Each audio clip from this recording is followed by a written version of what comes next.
Olá, amigos do canal Regui.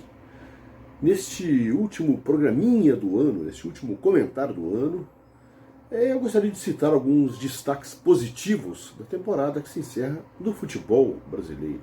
Futebol, que é o mote principal deste canal aqui criado por mim, nessa tentativa de bater um papo direto com vocês aí. Evidentemente, o primeiro destaque não poderia deixar de ser o Flamengo, campeão brasileiro com sobras, uma sobra jamais vista na era pontos corridos. Eu digo a sobra técnica, não a pontuação em si, que outros dispararam em anos anteriores, mas a diferença técnica entre ele e os demais. E campeão da Libertadores. Aí não houve uma diferença tão grande assim, porque foi uma conquista dramática, obtida como virada nos minutos finais sobre o River Plate, que detinha o título. Então, mas foi uma vitória gigantesca. O Flamengo virou em cima de um gigante que lutava pelo segundo título consecutivo, lutava pelo Penta. E o Flamengo conseguiu ali, naqueles minutos finais, em Lima, conquistar aquela virada espetacular que o classificou para o Mundial. Mundial este em que não chegou a fazer feio, mas não conseguiu fazer totalmente frente ao Liverpool. Fez um jogo parelho, de igual para igual, mas sem criar tantas chances quanto o adversário.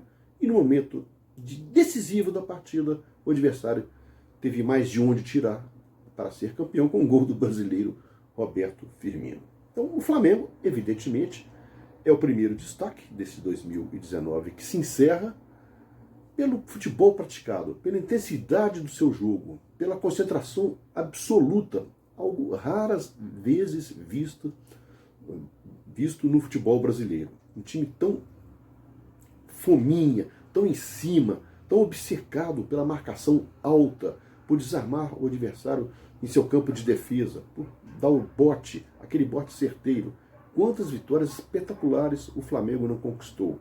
Isso se traduz em mais gente nos estádios, foi recordista de público também, foi uma média de público extraordinária do Flamengo, do Campeonato Brasileiro. O Maracanã colorido foi uma atração à parte, porque o Flamengo fez por onde, né? E isso tudo se deve, evidentemente, ao trabalho brilhante de um português, Jorge Jesus, que chegou ao clube no meio do ano, substituindo o Abel Braga, assumiu em junho e em apenas 6 meses e meio conseguiu fazer o Flamengo jogar este futebol de sonho e que dá esperança à nação rubro-negra de brigar por todos os títulos neste 2020 que se aproximam e de também alegrar os amantes do bom futebol, os apreciadores do bom futebol, que colocam isso acima de sua preferência clubística, vão de ficar satisfeitos também. É um time que promete, todos vamos ficar de olho para ver se confere. Ainda não sabemos se com Jorge Jesus ou sem Jorge Jesus, mas de qualquer forma o Flamengo voltou a um lugar de destaque absoluto no futebol brasileiro. Outro destaque que gostaria de citar aqui também é rubro-negro, o Atlético Paranaense. Vindo de um centro menos badalado do que Rio, São Paulo, Rio Grande do Sul e Minas Gerais, lá do Paraná, meio onde reina sozinho, o Atlético ingressou definitivamente, quero crer, entre os grandes times brasileiros, entre os gigantes brasileiros. Nenhuma relação se faz hoje de 5 melhores times do país que não inclua um furacão. O Atlético agora com TH, até o nome mudou. O nome mudou e deu sorte nisso aí, porque o time colheu mais frutos, já era campeão da Sul-Americana e ganhou com brilho a Copa do Brasil. Ganhou com vitória, eliminando o Flamengo, né? Eliminando o Grêmio, ganhando do Inter na final, nos 2 jogos, inclusive no Beira-Rio, no final. Sempre revela jogadores, vai perdendo. Acaba de perder o Bruno Guimarães, como já havia pedido o Renan Lodge, mas vai substituindo esses jogadores. Agora sob a direção do Dorival Júnior, o Thiago Nunes foi para o Corinthians. O Dorival Júnior é um técnico cujos times gostam de propor o jogo, gostam do jogo ofensivo. É um técnico que aparentemente tem tudo a ver com o que o futebol do Atlético Paranaense tem mostrado nos últimos anos. É um time que se consolidou ali entre os grandes tranquilamente. Agradável de se ver jogar, intenso, competitivo, não é apenas toque de bola, a marcação cerrada, a velocidade, a garra. Né? É difícil ganhar na arena da Baixada, é um caldeirão, já era um caldeirão antes, tornou-se um caldeirão ainda maior. é um clube que projeta voos maiores, sem tirar o pé do chão, estruturado, muito bem estruturado.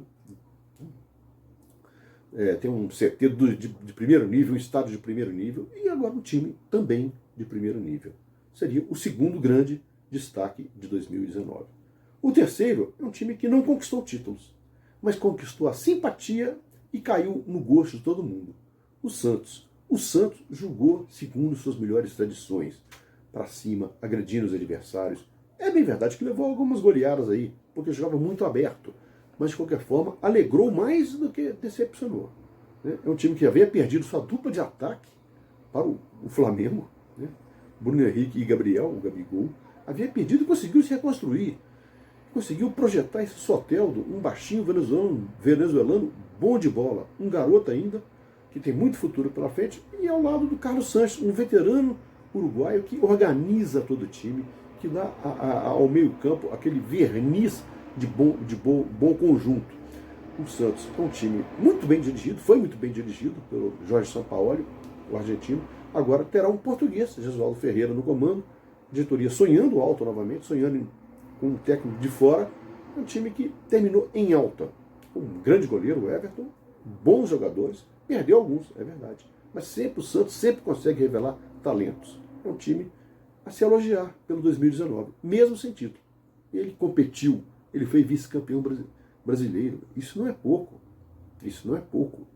Foi um time grande, grande na acepção do termo, como o Santos merece ser. É um time que já teve Pelé, né? É um time que recentemente teve o Neymar. Então é um time que voltou ao seu lugar direito também. Faltou o título? Faltou. Alguns se frustram com isso. Mas o fato de disputá-lo, voltar a disputá-los com alguma chance, já é um alento. E o Santos parte desse alento para a próxima temporada. Outro time que eu gostaria de destacar aqui, menos pelo futebol em si, embora tenha mostrado lampejos de bola, de bom conjunto, foi o Bahia. O Bahia, como clube, como instituição, foi um exemplar em todos os aspectos. Defendeu todas as bandeiras reprimidas no país, né?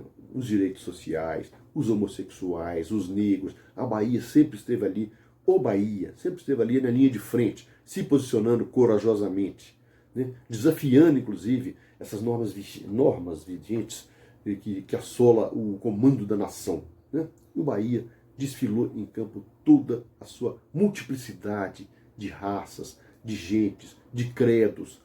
O Bahia foi fiel às origens do Estado que o abriga.